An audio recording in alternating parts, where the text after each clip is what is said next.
அண்ணாமலை அவர்கள் ஆக்ஸ்போர்ட்டில் போயிட்டு அரசியல் படிச்சுட்டு வந்தார். ஆக்கப்பூர்வமான அரசியல் வச்சு பண்ணுவாருன்னு பார்த்தீங்கன்னா 8 சவுக்கடி சாட்டடி வந்து மேலே கொடுத்துருக்காங்க. லண்டன் போய் ஆக்ஸ்போர்டில் படிச்சுட்டு வராருனாவே உடனே அவர் எல்லாமே தலைகளாக மாறணுங்கிற அவசியம் இல்லை. தன்னைத்தானே அடிச்சுக்கிட்டு அரசியல் கட்சி தலைவர் வந்து இது வரைக்கும் ஒரு போராட்டம் நடத்தினதா இந்திய வரலாறுல எனக்கு தெரிஞ்சு இல்லை.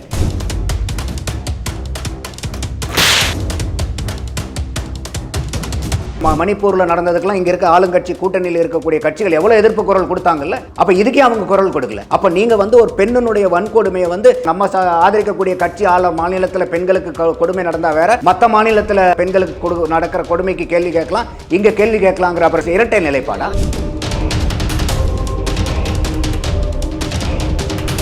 இல்லை ஒரு சால்வை போட்டால் மட்டும் அவர் எங்கள் கட்சி ஆயிருமான்னு கேட்குறாங்க. ஆனால் அந்த குற்றவாளியை வந்து நாங்கள் கைது பண்ணியிருக்கோம்னு சொல்லி சொல்கிறாங்க. இப்போ குறிப்பாக பாருங்களேன், எங்கெங்கெல்லாம் குற்றங்கள் நடக்குதோ அத்தனை இடத்துலையும் சிசிடிவி இருக்குது. ஆனால் குற்றம் நடக்கிற இடத்துல இருக்கிற சிசிடிவி கேமரா மட்டும் குறிப்பாக எந்த இடத்துலையும் வேலை செய்யாது. அப்புறம் சிசிடிவி கேமரா எதுக்கு? மற்ற இடத்துல பூரா ரோட்டில் போக வரவங்களை எடுக்கிறது திட்டமிட்டு செய்கிறாங்கன்னு சொல்லி கண்டிப்பாக தானே. இப்போ அத்தனை சிசிடிவி கேமரா வேலை செய்யும்போது இந்த சிசிடிவி கேமரா மட்டும் எப்படி வேலை செய்யாமல் போகும் ஒரு இடத்துலையும்? பன்னெடுங்காலமா குற்றம் பண்ணிட்டு இருக்கக்கூடிய ஒரு ஆள், அந்த ஆள் வந்து உள்ளார வந்து ஒரு காலேஜில் படிக்கிற பொண்ணை வந்து பாலியல் வன்கொடுமை செஞ்சுட்டு போறானா, இதெல்லாம் எப்படி எடுத்துக்க முடியும்? இது அது பற்றாக்குறைக்கு எஃப்ஐஆர் லீக் ஆகுது. எப்படி வந்து ஒரு எஃப்ஐஆர் லீக் ஆகலாம்? அப்ப எஃப்ஐஆர்ங்கிறது டெக்னிக்கல் இஷ்யூன்னு சொல்றாங்க. எப்படி டெக்னிக்கல் இஷ்யூ? என்ன டெக்னிக்கல் இஷ்யூ அது? அது என்ன டெக்னிக்கல் இஷ்யூ? எஃப்ஐஆர் நாங்க அப்லோட் பண்ணும்போது சரியா லாக் ஆகல, அதனால என்ன லாக் இதெல்லாம் கூட்டு வச்சு போட்டுணுமா? அது லாக் ஆகலைங்கிறதுக்கு அதுக்கு ஒரு சிஸ்டம் இருக்கும் இல்லையா?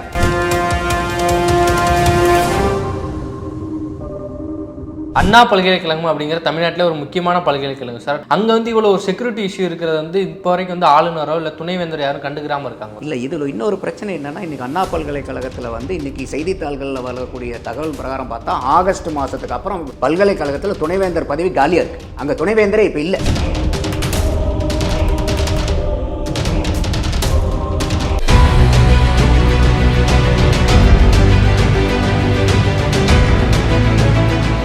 சாட்டையர்களுக்கு வணக்கம். இன்றைய நேர்காணலில் நம்மோடு இணைந்திருப்பவர் அரசியல் விமர்சகர் திரு நந்தகுமார் சார் அவர்கள். வணக்கம் சார். வணக்கம் விக்ரம். வணக்கம் ராஜேந்திரன். அண்ணாமலை அவர்கள் ஆக்ஸ்போர்ட்டில் போயிட்டு அரசியல் படிச்சுட்டு வந்தார். ஆக்கப்பூர்வமான அரசியல் வச்சு பண்ணுவாருன்னு பார்த்தீங்கன்னா ஒரு பெண் வந்து பாலியல் சென்டருக்கு உள்ளாகப்பட்டிருக்காங்க. அதை தொடர்ந்து வந்து 48 நாட்கள் விரதம் இருக்குன்னு சொல்லியிருக்காரு. நான் வந்து செருப்பு ஷூ எதுவுமே நான் போட மாட்டேன்னு சொல்லியிருக்காரு. இன்றைய தினம் காலையிலே பார்த்தீங்கன்னா ஒரு 8 சவுக்கடி சாட்டடி வந்து மேலே கொடுத்துருக்காங்க. இது எப்படி சார் பார்க்குறீங்க இந்த அரசியல்? இது ஒரு வகையான ஒரு எதிர்ப்பு குரலாக தான் நான் பார்க்குறேன். அதாவது வந்து ஒரு லண்டன் போய் ஆக்ஸ்போர்டில் படிச்சுட்டு வராருனாவே உடனே அவர் எல்லாமே தலைகளாக மாறணுங்கிற அவசியம் இல்லை. இது கூட வந்து இது வரைக்கும் வந்து ஒரு சாட்டை தன்னைத்தானே அடிச்சுக்கிட்டு ஒரு அரசியல் கட்சி தலைவர் வந்து இது வரைக்கும் ஒரு போராட்டம் நடத்தினதா இந்திய வரலாறுல எனக்கு தெரிஞ்சு இல்லை. ஸோ அந்த வகையில் பார்க்கும்போது இது வந்து ஒரு கவன ஈர்ப்பு போராட்டமாகவும் இதை பார்க்கலாம். ஏன்னா அவர் வந்து அவருடைய ட்விட்டரில் போட்டது வந்து இந்த மாதிரி வந்து வழி தவறிய திமுக அரசாங்கத்தினுடைய கவன ஈர்ப்புக்காக தான் நான் வந்து இந்த மாதிரி சவுக்கில் அடிச்சுக்கிறேன் அப்படின்னு போடுறாரு. ஸோ இது வந்து டு அட்ராக்ட் அட்டென்ஷன். ஸோ எந்த ஒரு போராட்டமுமே எதுக்காக போராட்டம்? இப்போ திடீர்னு ஏதோ ஒரு பிரச்சனைனா உடனே மக்கள் வந்து பஸ் மறியல் பண்ணுறாங்க. எதுக்காக? அந்த பஸ்ஸில் போகிறவங்களை தொந்தரவு பண்ணணுங்கிற அவங்களுடைய நோக்கம் இல்லை. எப்படியாவது பண்ணி அந்த பிரச்சனையை தீர்க்கிறவங்களுடைய பார்வையை தம் பக்கம் இழுக்க முடியாதாங்கிற ஒரு முயற்சி தான். அந்த மாதிரி இடத்துல இன்றைக்கி வந்து எல்லாருமே இதை எதிர்த்து போராடும்போது இன்றைக்கி தன்னைத்தானே சவுக்கில் அடிச்சுக்கிறதுங்கிறது வந்து ஒரு நூதன போராட்டமாக தான் நம்மளால் பார்க்க முடியுது. அதோட அந்த சாட்டை அடியினுடைய வெளிப்பாடை நான் என்ன பார்க்குறேன்னா, இந்த மாதிரி ஒரு அரசாங்கத்தை வந்து நம்ம கொண்டு வந்து வச்சுருக்கோம். அதே மாதிரி வந்து நம்ம அவரே ஒரு பேட்டியிலையும் சொல்கிறாரு, இது வரைக்கும் நம்ம என்ன மாதிரி அரசியல் பண்ணிகிட்ருக்கோன்னு எனக்கு நானே கேட்டுக்க வேண்டிய சூழ்நிலை இருக்குது. மக்களுக்கு உண்மையாலும் தேவையான அரசியலை தான் பண்ணுறோமா, இல்லை வந்து அவங்க ஒரு குற்றச்சாட்டு சொல்ல நம்ம அதுக்கு ஒரு பதில் சொல்ல, நம்ம ஒரு குற்றச்சாட்டு சொல்ல அவங்க ஒரு பதில் சொல்ல, இந்த மாதிரி ஒரு மக்கள் நலன் சார்ந்த ஒரு நல்ல அரசியல் வந்து கிடைக்காம போயிடுச்சோ, நம்ம என்ன ஒரு தகுதியான அரசியலை தான் பண்ணுறோமா அப்படின்னு எனக்கே நான் கேள்வி கேட்டுக்கிட்டேங்கிற மாதிரிலாம் சொல்கிறார். இதெல்லாம் வந்து எந்த ஒரு அரசியல் தலைவருக்குமே ஒரு வரவேண்டிய நல்ல சிந்தனை தான். தன்னைத்தானே சாட்டில் அடிச்சுக்கிற போராட்டம் எதை எதிர்த்தது? அப்போ இந்த மாதிரி ஒரு மோசமான நிகழ்வு யாராவது இன்னைக்கு அண்ணாமலை கிண்டல் நமக்கு வந்து பிஜேபிக்கு ஆதரவோ எதிர்ப்போ கிடையாது. நம்ம வந்து இந்த பிரச்சனை வந்து ஒரு பெரும் கொடுஞ்செயல். இது ஒரு மனிதாபிமானம் இருக்கக்கூடிய ஒரு மனிதத்தன்மை இருக்கக்கூடிய எந்த ஒரு சாமானிய, அதாவது 0.1% அவங்ககிட்ட மனிதத்தன்மை இருந்தால் கூட இன்றைக்கி அந்த கல்லூரி வளாகத்தில் வளாகத்தில் நடந்த இந்த பாலியல் வன்கொடுமையை 0.1% மனிதத்தன்மை இருக்கிற மனிதன் கூட ஏற்றுக்க மாட்டான்.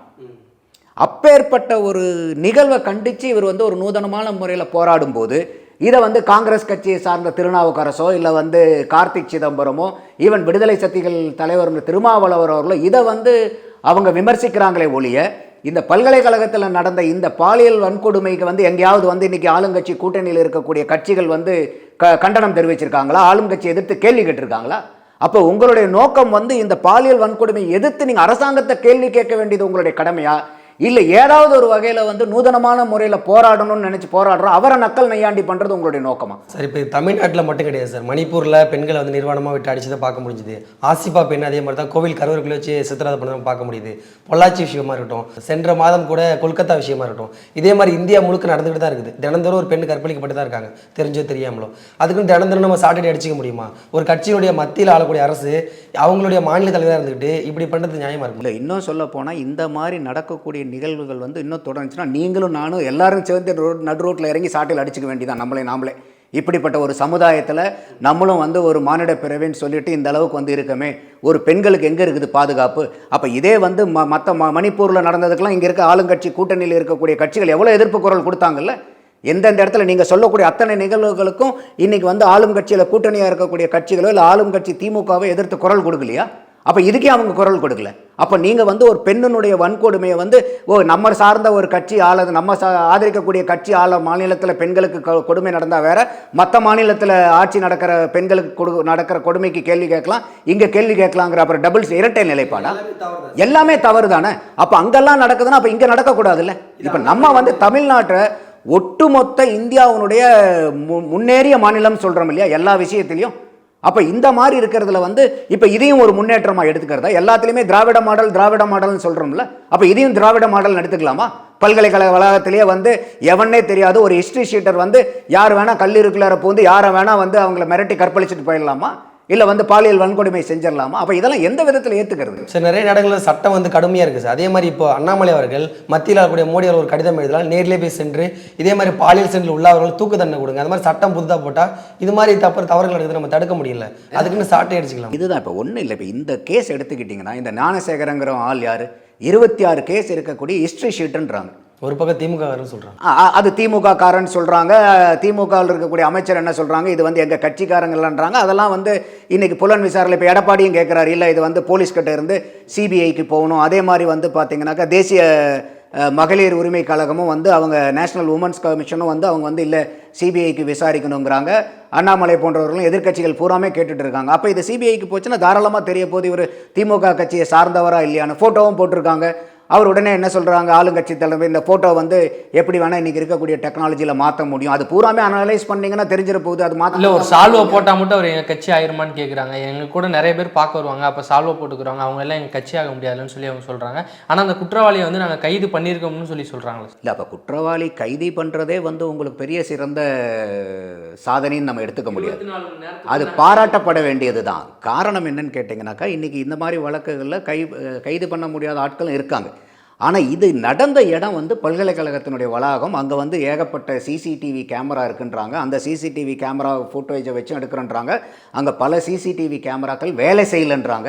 இப்போ குறிப்பாக பாருங்களேன், எங்கெங்கெல்லாம் குற்றங்கள் நடக்குதோ அத்தனை இடத்துலையும் சிசிடிவி இருக்குது. ஆனால் குற்றம் நடக்கிற இடத்துல இருக்கிற சிசிடிவி கேமரா மட்டும் குறிப்பாக எந்த இடத்துலையும் வேலை செய்யாது. நீங்கள் எல்லா கேஸும் எடுத்து பாருங்களேன். அப்போ ஒவ்வொரு இடத்துலையுமே வந்து பார்த்தீங்கன்னா அந்த குற்றம் நடந்த இடத்துல இருக்கக்கூடிய கேமரா வந்து வேலை செய்யாமல் போயிடும். அப்போ இந்த மாதிரி அப்புறம் சிசிடிவி கேமரா எதுக்கு? மற்ற இடத்துல பூரா ரோட்டில் போக வரவங்களை எடுக்கிறது திட்டமிட்டு செய்கிறாங்கன்னு சொல்லி கண்டிப்பாக தானே. இப்போ அத்தனை சிசிடிவி கேமரா வேலை செய்யும்போது இந்த சிசிடிவி கேமரா மட்டும் எப்படி வேலை செய்யாமல் போகும் ஒரு இடத்துலையும்?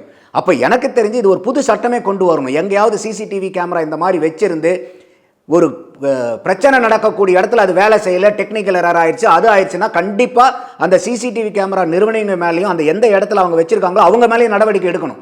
எப்படி வந்து குற்றம் நடத்துகிற இடத்துல பூரா சிசிடிவி கேமரா வேலை செய்யாமல் போயிடும்? அந்தளவுக்கு வந்து நூதனமான கண்டுபிடிப்பா இது? குற்றம் செய்யும்போது ஆட்டோமேட்டிக்காக வந்து ஆஃப் ஆகிடுமா அது? அதை கண்காணிக்கிறதுக்கு தானே நம்ம சிசிடிவி கேமராவே வேணும். அப்போ மற்ற இடத்துலலாம் வந்து சும்மா போக வர பார்க்குறது நமக்கு எதுக்கு இருக்குது? அப்போ இது எல்லா இடத்துலையுமே சிசிடிவி கேமரா வேலை செய்யுங்கிறதே வந்து ஒரு பச்சை அயோக்கியத்தனமாக தான் நான் பார்க்குறேன். அதுதான் யதார்த்தமான உண்மை.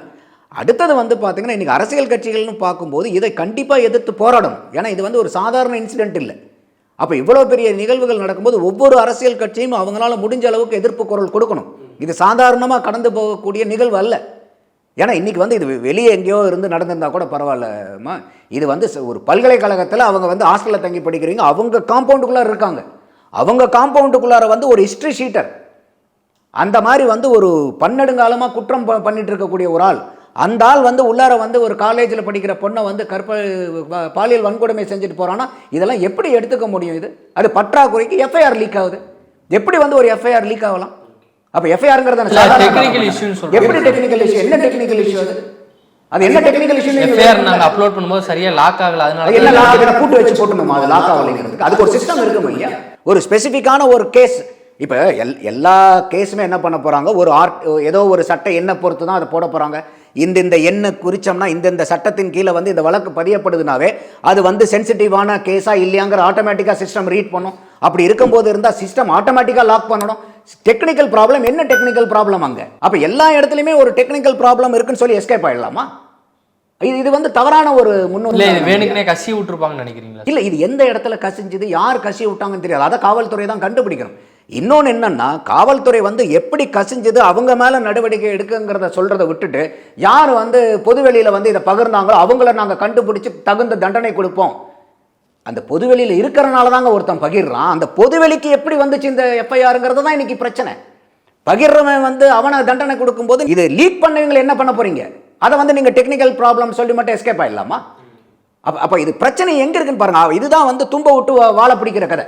அப்போ பிரச்சனை என்னவோ அதை அட்ரஸ் பண்ணாமல் அந்த பிரச்சனையினால வந்த ஒரு பின்னாடி வரக்கூடிய ஒரு ஆன்சிலரி இஷ்யூக்கு வந்து இதுக்கு நாங்கள் கடுமையான தண்டனை கொடுப்போம், யார் வந்து இதை மீடியாவில் ஷேர் பண்ணாங்களோ அவங்களுக்கு தண்டனையாக கொடுப்போம். இருந்தனால பகிர்ந்தான். ஆனால் இதை லீக் பண்ணது யாரு, எங்கிருந்து லீக் ஆச்சு, அவனுக்கு பனிஷ்மெண்ட் கொடுங்க. எப்படி வந்து ஒரு எஃப்ஐஆர் எந்த அடிப்படையில் எந்த நம்பிக்கையில் இந்த மாதிரி பாதிக்கப்படக்கூடிய பெண்கள் வந்து நாளைக்கு போலீஸ் ஸ்டேஷனில் வந்து கம்ப்ளைண்ட் கொடுப்பாங்க? பயம் இருக்காதா? நம்ம போய் எல்லாம் சொன்னோம்னா நம்ம பேர், ஊர், அப்பா அம்மா பேர், எல்லா அட்ரஸோட ஒட்டு மொத்தமாக இவங்க லீக் பண்ணிடுவாங்கன்னு காவல்துறை மேலே மக்களுக்கு நம்பிக்கையாக வரும். பாதிக்கப்பட்ட பெண்கள் எப்படி வந்து அவங்க வழக்கு கொடுப்பாங்க?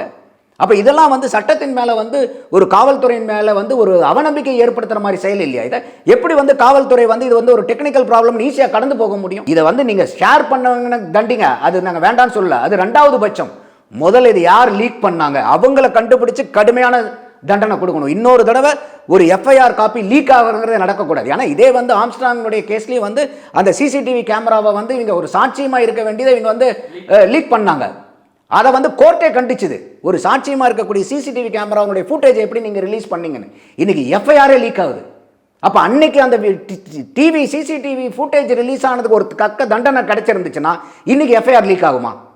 அப்போ இது எதெல்லாம் லீக் ஆக போகுது? இனிமேல் ஒவ்வொரு இன்சிடென்ட்டும் நடக்கும் போதும் இது வந்து புது புது பிரச்சனையாக வருது. இதில் இருந்து நாங்கள் பாடம் படிச்சுக்கிறோம், இரும்பு கரம் கொண்டு அடக்கிறோம் ஒவ்வொரு நிகழ்வுக்கும் சொல்கிறீங்க. அப்போ எங்கேயாவது இந்த மாதிரி இதெல்லாம் சாதாரண குற்றமா இன்னைக்கு நடந்தது? யோசிச்சு பாருங்க. உங்கள் வீட்டில் பெண்கள் இல்லையா, எங்கள் வீட்டில் பெண்கள் இல்லையா, அக்கம் பக்கத்து வீட்டில் பெண்கள் இல்லையா, நாளைக்கு எப்படி அவங்களாம் வந்து ஃப்ரீயாக படிக்க முடியும்? இல்லை சார், அண்ணா பல்கலைக்கழகம் அப்படிங்கிற தமிழ்நாட்டில் ஒரு முக்கியமான பல்கலைக்கழகம் சார். டாப் ரேங்கர்ஸ்லாம் அங்கே தான் படிக்கிறாங்க. அங்கே வந்து இவ்வளோ ஒரு செக்யூரிட்டி இஷ்யூ இருக்கிறது வந்து இப்போ வரைக்கும் வந்து ஆளுநரோ இல்லை துணைவேந்தர் யாரும் கண்டுக்கிறாமல் இருக்காங்க. இல்லை, இதில் இன்னொரு பிரச்சனை என்னென்னா, இன்றைக்கி அண்ணா பல்கலைக்கழகத்தில் வந்து இன்றைக்கி செய்தித்தாள்களில் வரக்கூடிய தகவல் பிரகாரம் பார்த்தா ஆகஸ்ட் மாதத்துக்கு அப்புறம் பல்கலைக்கழகத்தில் துணைவேந்தர் பதவி காலியாக இருக்குது. அங்கே துணைவேந்தரே இப்போ இல்லை. அப்போ இன்றைக்கி யார் மேலே போய் நடவடிக்கை? ரெஜிஸ்ட்ரார் இருக்காங்க, அவங்களுக்கு அடிஷ்னலாக ஒரு ஒர்க் இருக்கும்போது அதை என்ன பண்ணுவாங்களோ இது பண்ணுவாங்க. ஒட்டு மொத்தமாக ஒரு 150 ஏக்கரா அந்த இது. அப்போ ஒட்டு மொத்தத்துக்கும் வந்து பார்த்தீங்கன்னா நீங்கள் சிசிடிவி வைக்கணும். இன்றைக்கி வந்து எப்படி வந்து ஒரு பல்கலைக்கழகத்துக்குள்ளார வந்து ஒரு சாதாரணமாக ஒரு ஆள் நுழைஞ்சிட முடியும்? அது அந்த என்ன படிக்கிறவனா, இல்லை வந்து அங்கே வேலை பார்க்குறவனா, இல்லை வந்து அங்கே இருக்கக்கூடிய ஸ்டாஃபாக இருந்தாலும் அங்கே அவனுடைய மனைவி வந்து அங்கே வேலை பார்க்க ஆளுங்கன்றாங்க. யார்? இந்த ஞானசேகரனுடைய மனைவி. அது அந்த ஞானசேகரனுக்கு 3 பொண்டாட்டிங்கிறாங்க. அப்போ அதில் வந்து ஒரு மனைவி வந்து இங்கே வந்து சானிடேஷன் ஒர்க்கில் வந்து அவுட் சோர்ஸ் பண்ணியிருக்காங்க, அந்த வேலையை அதுக்காக பண்ணுறன்றாங்க. அப்போ இந்த மாதிரி இருக்கும்போது எப்படி வந்து ஒரு ஐடி கார்டு இல்லாமல் அதுவும் இல்லாமல் எத்தனை மணிக்கு நடக்குது? இது இரவு நேரத்தில் நடக்குது. 8-8:15 மணிக்கு இந்த இன்சிடென்ட் நடக்குது. அப்போ அந்த நேரத்துக்கு ஒரு வெளியால் பல்கலைக்கழகத்தில் போக வேண்டிய வேலை என்ன? அப்போ எப்படி வந்து அங்கே இருக்கக்கூடிய காவலாளர்கள் வந்து இவங்களை அனுமதிச்சிருக்கலாம்? அப்போ இதெல்லாம் வந்து எதுவுமே வந்து உங்களுக்கு கண்காணிப்பிலே இல்லையா? அப்போ இது வந்து சந்தமடம் மாதிரி ஆகுது. யார் வேணால் உள்ளார வரலாம், எப்போ வேணால் உள்ளார வரலாம், என்ன வேணால் பண்ணலாம், எப்போ வேணால் வெளியே போய்க்கலாமா? அப்போ அதுதான் அண்ணா பல்கலைக்கழகத்தினுடைய தரமா? இதை நம்பி தான் வந்து இத்தனை ஆயிரம் மக்களை வந்து தமிழ்நாட்டு மக்களாகட்டும், இந்திய மக்கள், பல மாநிலங்களில் இருக்கிற மக்களும் அவங்களுடைய மகள்களையும் கொண்டாந்து இங்கே சேர்த்துறாங்களா? நான் ஏற்கனவே சொன்ன மாதிரி இது தமிழ்நாட்டினுடைய அடையாளம் அண்ணா பல்கலைக்கழகங்கிறது. அப்போ இப்போ இன்றைக்கி நடந்த பிரச்சனை வந்து இன்றைக்கி தமிழ்நாட்டு பிரச்சனை இல்லை, இன்றைக்கி நேஷனல் மீடியா வரைக்கும் இந்த பிரச்சனை நாடிட்டு இருக்கு. அப்போ இதெல்லாம் வந்து எவ்வளோ தூரம் கண்ணும் கருத்துமாக பார்த்து இது நடந்ததுக்கப்புறம் நீங்கள் செய்யக்கூடாது, நடக்காமல் பார்க்கணும். அப்போ அந்த அளவுக்கு வந்து இன்றைக்கி யூனிவர்சிட்டியில் வந்து முட்புதர்கள் இருக்குது, அதெல்லாம் இருக்குன்னு அதெல்லாம் க்ளீன் பண்ண மாட்டிங்களா? அப்போ எல்லா இடத்துலையுமே வந்து சிசிடிவி கேமரா வைக்க மாட்டிங்களா? அப்படியே வச்சாலும் உங்களுக்கு அந்த சிசிடிவி கேமரா வேலை செய்யாதா? அப்போ எத்தனை இடத்துல வந்து இந்த பிரச்சனைகள் இருக்குது பாருங்கள். சார் தஞ்சாவூரில் ஒருத்த நாட்டில் ஒரு பெண் வந்து சென்னையில் வேலை பார்க்குற பெண் திரும்ப வந்து ஊருக்கு போகும்போது அதே மாதிரி பாலியல் சென்டருக்கு அவங்க உள்ளாக்கப்படுறாங்க. இப்போ இதே மாதிரி ஒரு பெண் தொடர்ந்து இதே மாதிரி தமிழ்நாட்டில் எத்தனை பெண்கள் பாலியல் பண்புணர்வுக்கு ஆளாகிட்டு தான் இருக்காங்க. அப்படி இருக்கும்போது தமிழ்நாட்டோட சட்டத்துறை அமைச்சர் ரகுபதி சொல்றாரு, இந்தியாவிலேயே தலை சிறந்து விளங்கக்கூடிய தமிழ்நாடு வந்து பெண்களுக்கான பாதுகாப்பு மாநிலமாக வந்து முதன்மையில் இருக்குது அப்படின்ற மாதிரி சொல்கிறாரு. இது எப்படி சார் நம்ம? இல்லை, இதெல்லாம் நிகழ்வுகளை பார்க்கும்போது அவர் சொல்கிறது வந்து ஒரு கேள்விக்குறியாக தான் மாறும். ஏன்னா இன்றைக்கி இதே வந்து அண்ணா நகரில் கொஞ்ச நாளைக்கு முன்னாடி நடந்தது. ஒரு சிறுமி கற்பழித்து அவங்கள போய் அனைத்து மகளிர் காவல் நிலையத்தில் கொடுத்து கடைசியில் கேஸ் கொடுத்தவங்க மேலேயே அவங்க நடவடிக்கை எடுத்து திருப்பி வந்து அது கோர்ட்டுக்கு போயிட்டு அவங்க சிபிஐக்கு மாற்றுறாங்க. கோர்ட் வந்து சிபிஐக்கு மாற்றுது. ஆனால் தமிழக அரசாங்கம் என்ன பண்ணுது, சிபிஐக்கு மாற்றக்கூடாதுன்னு சொல்லி தமிழக அரசாங்கம் கேஸ் நடத்துது சுப்ரீம் கோர்ட்டில். அப்போ என்ன மாதிரி ஒரு இது நடக்குது? எல்லா இடத்துலையுமே சுற்றி பார்க்கும்போது ஒவ்வொரு நிகழ்வுகளும் ஒவ்வொன்றும் நடந்துட்டு இருக்கும்போது எப்படி வந்து இங்கே வந்து பெண்களுக்கான சரியான ஒரு சூப்பரான பாதுகாப்பான ஆட்சி இங்கே நடக்குது நம்ம எந்த அடிப்படையில் நம்ம சொல்கிறது? ஸ்டாலினே சொல்கிறார், எந்த கொம்பனும் குறை சொல்ல முடியாத ஆட்சின்னு சொல்கிறார்ல. அப்போ இத்தனை பேர் இன்னைக்கு இத்தனை பிரச்சனை, இதுக்கு ஸ்டாலின் அவர்கள் தான் அப்போ பதில் சொல்ல முடியுது. எந்த கொம்பனாலையும் இதை வந்து குற்றம் சொல்ல முடியாதுங்கிறாரா? பல்கலைக்கழகத்தில் வந்து ஒரு பூந்து ஒரு ஹிஸ்ட்ரி ஷீட்டர் வந்து அவன் வந்து இன்றைக்கி ஒரு பெண்ணை வந்து கற்பழிச்சிட்டு போனது வந்து ஒரு சாதாரணமான நிகழ்வா இல்லை இது அசாதாரணமான நிகழ்வா? இது எந்த விதத்திலையாவது வந்து இது நடக்கிற விஷயம் தானப்பான்னு யாராவது எடுத்துக்க முடியுமா? இப்போ ரவுடிங்கிற 4 பேர் அடிச்சுக்கிறாங்க, சரக்கு போட்டு ரோட்டில் சண்டை போட்டுக்கிறாங்க, இதெல்லாம் சாதாரணமாக நடக்கக்கூடிய விஷயம். இதை வந்து நம்ம இந்த அரசாங்கத்தை உடனே வந்து நானே பல இடத்துல சொல்லியிருக்கேன், இல்லை சட்டம் ஒழுங்கு கெட்டு போச்சுங்கிறது என்னால் ஏற்றுக்க முடியாது, இன்றைக்கி எல்லாருமே பாதுகாப்பாக தானே இருக்கணும். ஆனால் இன்றைக்கி நடக்கக்கூடிய இன்சிடெண்ட்டை பார்த்தோம்னா இன்றைக்கி வந்து ஒரு கல்லூரியில் படிக்கிறவங்க அது கேம்பஸ்குள்ளார இருக்காங்க, கேம்பஸில் வெளியே இருந்திருந்தா கூட பரவாயில்ல. அப்போ கேம்பஸ்குள்ளார இருக்கிறவங்களுக்கே வந்து இவ்வளோ தூரம் ஒரு பாதுகாப்பின்மை இருக்குன்னா யார் வேணா போய் என்ன வேணா ஒரு மாணவர்கள் படிக்கிற மாணவர்களை பண்ணிடலாம்னா எப்பயுமே இது நடக்கக்கூடிய விஷயம் தானே. நம்மளால இதை கடந்து செல்லவே முடியாது இந்த பிரச்சனையை. சார் இந்த பிரச்சனையை வந்து வந்ததுக்கு பின்பு வந்து எதிர்க்கட்சிகள் அனைத்துமே வந்து சிபிஐக்கு இந்த வழக்கு வந்து மாற்றணும், சிபிஐக்கு வழக்க மாற்றணும்னு சொல்கிறாங்க. அப்போனா எதிர்க்கட்சிகள் வந்து அரசு கூட வந்து ஒத்துழைப்பு கொடுத்து வந்து காவல்துறை விசாரிக்கிற ஏற்பாடு செய்யாமல் இவங்க இப்படி எதிரும் புதிருமா இருக்கிறது வந்து அரசுக்கு ஒரு குடைச்சலை கொடுக்காதா சார்? சிபிஐக்கு மாற்றம்னா தமிழக காவல்துறை மேலேயோ சிபிசிஐடி மேலேயோ வந்து அவங்களுக்கு நம்பிக்கை இல்லைன்னு எடுத்துக்கலாமா? அதை அந்த மாதிரி தான் நம்பிக்கை இல்லாதனால தான் அவங்க சிபிஐ என்கொயரியை கேட்குறாங்க. இப்போ எடப்பாடி பேசும்போதும் சரி, அண்ணாமலை பேசும்போதும் சரி, அவங்க சொல்கிறது என்னன்னாக்கா, ஒன்று வந்து முதல்ல வந்து 100 நம்பருக்கு கூப்பிட்டு அவங்க கம்ப்ளைண்ட் கொடுத்தாங்க, அதன் மூலியமாக வந்து நாங்கள் உடனே படை அனுப்பிச்சு அவங்கள வந்து எல்லாமே பார்த்து அரெஸ்ட் பண்ணுன்றாங்க. இன்னொரு தகவல் என்ன வரும்னா, இல்லை அவங்களே ஸ்டேஷனுக்கு வந்து தான் கம்ப்ளைண்ட் கொடுத்து ஆக்ஷன் எடுத்தாங்கன்றாங்க. அப்போ போலீஸ் சைட்லேருந்து வரக்கூடிய இன்ஃபர்மேஷன் ஒரு மாதிரி இருக்குது, மினிஸ்டர்கிட்டேருந்து வரக்கூடிய இன்ஃபர்மேஷன் ஒரு மாதிரி இருக்குது. அதோட இன்னொரு வந்து என்ன சொல்கிறாங்க, இல்லை வந்து இவர் திமுகவினுடைய சைதை கிழக்கு மாணவர் அணியினுடைய துணை அமைப்பாளராக இருக்கிறவருன்றாங்க. அப்போ இத்தனை அரசியல் புள்ளிகளும் அதோட வந்து சில சந்தேகங்கள் இருக்கும்போது இது நியாயமான முறையில் வந்து இது எப்படி போலீஸ் வந்து விசாரிப்பாங்கங்கிற ஒரு அச்சம் எங்களுக்கு இருக்குது. அப்போ வந்து நீதி வெளியே வரணுன்னாக்கா கண்டிப்பாக இது வந்து ஒரு நடுநிலையான ஆட்கள் வந்து விசாரிக்கணுங்கிறது இது யாராக இருந்தாலும். இப்போ தமிழ்நாடு அரசாங்கம் இதை நினச்சி ஐயோ ஏன் இப்படி கேட்குறீங்கன்னு சொல்ல வேண்டியது இல்லையே. மடியில் கணம் இருந்தால் தானே வழியில் பயம் இருக்கும். அப்போ இது எந்த இடத்துலையுமே வந்து அவங்க எதையும் மறைக்கிறதுக்கு முயற்சி பண்ணலன்னா சிபிஐட்ட கொடுத்தா இவங்களுக்கு இன்னும் தமிழக அரசாங்கத்துக்கு நல்லது தானே. ஒரு விரைவான விசாரணையும் ஒரு நடுநிலையான விசாரணையும் எப்பேற்பட்ட ஆளாக இருந்தாலும் தண்டனை வாங்கி கொடுக்குற அளவுக்கு, அது திமுக ஆட்களாக இருந்தால் கூட தண்டனை வாங்கி கொடுக்கறதுக்கு ஏதுவாக தானே இருக்கும். அப்போ இதெல்லாம் வந்து நல்ல விஷயமாக தான் நம்ம பார்க்குறோம். இதில் ஒன்றும் இவர் ஒரு போலீஸ்லேருந்து ஒரு சிபிஐக்கு இப்போ இது வரைக்கும் கேசஸ்லாம் போனதே இல்லையா? இல்லை இதே திமுக அரசாங்கம் வந்து அண்ணா திமுக இதே ஆட்சியில் இருக்கும்போது இப்போ சில வழக்குகளை வந்து போலீஸ்லேருந்து சிபிஐக்கு மாற்றணும்னு கேட்கவே இல்லையா? அப்போ அவங்க என்ன காரணத்துக்காக கேட்டிருப்பாங்க, இப்போ அதே காரணத்துக்காக தான் இவங்களும் கேட்குறாங்க. அப்போ இதெல்லாம் வந்து நம்ம இது வந்து சாதாரணமான அரசியல் அப்படின்னு கடந்து போக முடியாது. அரசியல்னாவே என்ன அர்த்தம்? அரசு செயல்பட வேண்டிய விதத்தில் செயல்படணும், அரசு இயங்க வேண்டிய இடத்துல இயங்கணும். அப்படி இயங்காத இடத்துல எல்லாருமே கேள்வி கேட்பாங்க. இதே ஸ்டாலின் அவர்கள் தானே கேட்டார், முதல் தடவை முன்னாடி கேட்டார்ல, நாங்கள் அரசியல் பண்ணாமல் அவியலா பண்ணுறதுன்னு கேட்டார்ல. அப்போ நீங்கள் அவியல் பண்ண முடியாத போது இவங்க மட்டும் எப்படி அவியல் பண்ணுவாங்க நீங்கள் எதிர்பார்ப்பீங்க? இவங்களும் போட்டாட்டும் அரசியல் தானே பண்ணுவாங்க. 19 வயசு பொண்ணுங்க, ஒரு குடும்பத்தினுடைய வருங்கால எதிர்காலம் அவங்க. அப்போ அந்த பெண்ணுக்கு இந்த மாதிரி நிலைமை நடக்கும்போது பற்றாக்குறைக்கு எஃப்ஐஆரையும் லீக் பண்ணி அந்த பொண்ணு யார், எந்த ஊர், அப்பா யார், அட்ரஸ் என்னங்கிறது முதல் கொண்டு எல்லாத்தையும் நீங்கள் இப்போ பொதுவெளியில் விடுறீங்களா? அப்போ இதெல்லாம் எங்கே போயிட்டுருக்குறோம் நம்ம? அப்போ இதெல்லாம் வந்து அசாதாரணமான சூழ்நிலை தானே. எப்படி வந்து இதை நம்ம அசால்ட்டாக கடந்து போக முடியும்? அதுதான் பெரிய வருத்தமாக இருக்குது. ஒரு நாட்டினுடைய விடுதலைங்கிறது நள்ளிரவில் ஒரு பெண்ணு தனியாக நடந்து போனால் தான் அந்த நாடு முழுமையாக சுதந்திரம் அடிச்சு நம்ம எடுத்துக்க முடியும். அப்படி இருக்கும்போது தொடர்ந்து இதே மாதிரி பெண்கள் வந்து பாலியல் சென்டர் உள்ளாக்கப்பட்டு இருக்காங்க. இதெல்லாம் தடுத்து நிறுத்த என்ன செஞ்சால் நல்லா நீங்கள் நினைக்கிறீங்க பாருங்க? இது வந்து காவல்துறை கடுமையாக வேலை செய்யணும். அதாவது வந்து இன்றைக்கி என்னை நானே பாதுகாத்துக்க முடியும் அப்படின்னா எனக்கு அரசாங்கமும் தேவையில்லை, காவல்துறையும் தேவையில்லை, நீதித்துறையும் தேவையில்லை. எப்போ வந்து ஒரு வல்னரபுளாக இருக்கக்கூடிய சிட்டிசன், யாருக்கு வந்து பாதுகாப்பின்மை அதிகமாக இருக்கோ, யார் மேலே வந்து இந்த மாதிரி வன்முறைகளோ அடக்குமுறைகளோ யார் மேலே கட்டவிழ்த்தப்பட முடியுமோ அவங்களுக்கு தகுந்த பாதுகாப்பு கொடுக்கறதுக்கு தான் அரசாங்கம், சட்டத்துறை, நீதித்துறை, காவல்துறை எல்லாமே இருக்கிறது. அப்போ அந்த மாதிரி நபர்களுக்கு வந்து நீங்கள் தகுந்த காவல் கொடுக்கலன்னா இது எந்த இடத்துல இருக்கும்? நம்ம ப்ரீ இண்டிபெண்டன்ஸில் இருக்கிறோமாங்கிறதான் யோசிச்சுக்கணும் நம்ம. அப்போ நீங்கள் சொல்கிற மாதிரி வந்து அதுவும் நள்ளிரவில் முழுக்க நகையை போட்டு ஒரு பெண்ணு நடந்து போய் அப்போ அவளுக்கு எந்த பாதுகாப்பும் பிரச்சனையும் இல்லைன்னா நம்ம சுதந்திரம் பெற்றதுக்கு அடையாளம்னா, இன்றைக்கி 8 மணி 8:15 மணிக்கு ஒரு பல்கலைக்கழகத்தில் வந்து இந்த மாதிரி ஒரு பெண்ணுக்கு நடக்குதுன்னா இன்றைக்கி நம்ம சுதந்திரமான நாட்டில் வாழ்கிறோம் நம்ம எப்படி எடுத்துக்க முடியும்? சார், திமுகவை சேர்ந்த ஒருத்தர் வந்து மெயின் ஸ்ட்ரீமில் வந்து பேசும்போது சொல்கிறாரு, 8 மணி 8:30க்கு வந்து ஒரு ஆண் நண்பரோட நீங்கள் வந்து ஏன் பார்க்கில் வந்து உட்காந்துருக்கீங்க, அதாவது அந்த பல்கலைக்கழக பார்க்கில், அப்படி வந்து ஒருத்தன் வாரானா வந்து உன்னை அடிச்சு போடும்போது ஒன்று நீ தேர்வு செய்த ஆண் மகன் வந்து உன்னை பாதுகாக்க முடியலையே, அவன் ஓடி போயிடறானே, இது முழுக்க அந்த பெண் மேலே ஒரு தப்பு இருக்குன்னு சொல்லி ஒருத்தர் பேசுகிறாரு. இது எப்படி சார் பார்க்க? இது வந்து ரொம்ப ரொம்ப கண்டிக்க தகுந்த பேச்சு, வன்மமான பேச்சு. இன்னும் அதிகமாக சொன்னால் இது அயோக்கியத்தனமான வாதம் இது. அப்போ வந்து இன்றைக்கி எல்லாருமே வந்து போய் அர்னால்டு ஸ்வாஸ்நகரை தான் பாய் ஃப்ரெண்டாக வச்சுக்கணுமா? அவர் தான் வந்து அவருடைய பாடிக்கு வந்து வந்தாங்கன்னா ஒரு 10 பேர்த்த அடிச்சு போடுவார். அப்போ அவர் எத்தனை பேர்த்துக்கு வந்து பாய் ஃப்ரெண்டாக இருக்க முடியும்? இப்போ நீங்களும் இருக்கீங்க, நீங்களும் வயசு பையன் தான், ஒரு கேர்ள் ஃப்ரெண்ட் இருக்குன்னா ஒருத்தன் வந்து உங்களை அடிச்சிருவான்னாக்கா அப்போ உங்களுக்கு கேர்ள் ஃப்ரெண்ட் இருக்கக்கூடாதா? அப்போ நீங்கள் வந்து இத்தனை மணிக்கு ஏன் அங்கே போனீங்க, உங்கள் பாய் ஃப்ரெண்டை வந்து நீங்கள் தப்பாக செலக்ட் பண்ணியிருக்கீங்க, அவனால் 2 பேர்த்த கூட அடிக்க முடியாதுனாக்கா அப்போ இதெல்லாம் எத்தனை பேர்த்த அடிக்க விட்டு பார்த்து தான் பாய் ஃப்ரெண்டை செலக்ட் பண்ணணுமா? இது காதல்ங்கிறது வந்து உடல் பலத்தை வச்சு தான் வரதா, உள்ளத்தினுடைய அடிப்படையில் வர்றது இல்லையா? அப்போ இதெல்லாம் வந்து நீங்கள் என்ன மாதிரி வார்த்தைகள் இது? இதெல்லாம் வந்து வன்மையாக கண்டிக்கக்கூடியது. அப்போ வந்து இன்றைக்கி வந்து இந்த காலத்துலேயும் வந்து ஒரு ஆணோ பெண்ணோ வந்து சந்தித்து பேசக்கூடாதா?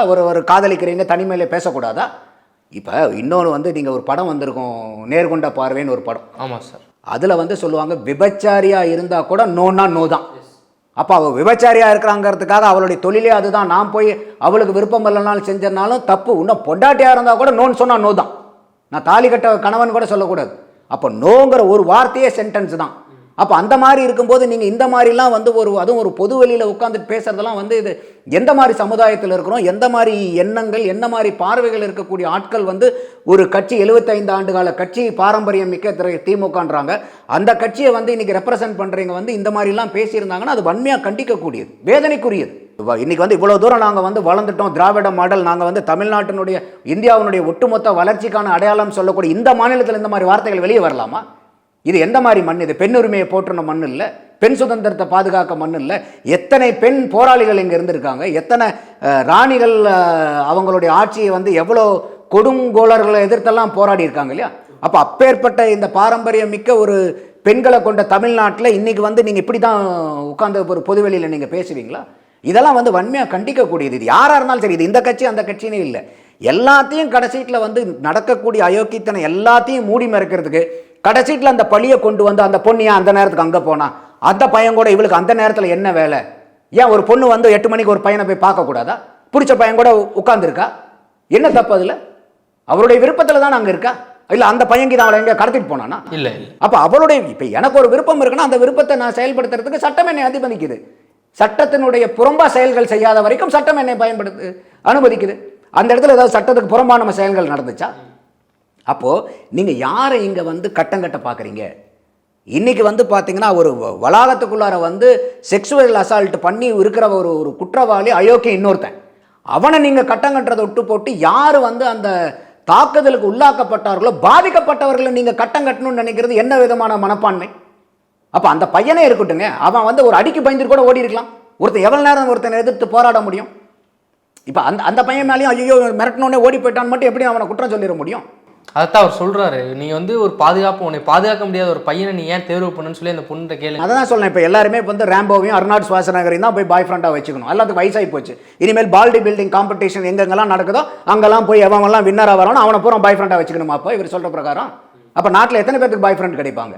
அப்போ இதெல்லாம் வந்து ஒரு அபத்தமான வாதம் இது. அப்போ நீங்கள் அங்கே உட்காந்து பேசுகிறீங்க பூராமே இந்த கடமை உணர்வை புரிஞ்சு பேசணும்.